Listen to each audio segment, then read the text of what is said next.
piyoz yetishtirish loyihasi. Ushbu loyiha Mikrokredit bank Pop BHM hamkorligida Namangan viloyat Pop tumani Chinor MFI 187-sonli konturda amalga oshirilmoqda.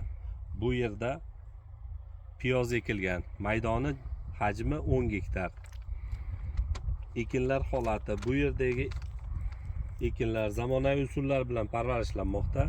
Hozirda ekinlar unib chiqqan holatda ekinlarni yetishtirish 50-60 kun davom etadi. Yetishtirish jarayonida sug'oriladi, tabiiy va mineral o'g'itlar bilan oziqlantiriladi. Ushbu loyihaga 20 ta dehqon xo'jaliklari biriktirilgan. Har bir dehqon uchun o'rtacha yarim gektardan yer maydonlari to'g'ri keladi. Loyihani samarali amalga oshirish uchun lider tadbirkor Temurbek Mironshoh oilaviy korxonasi biriktirilgan. Ushbu loyiha bo'yicha har bir gektardan 50 tonna, jami 500 tonna hosil olish rejalashtirilgan.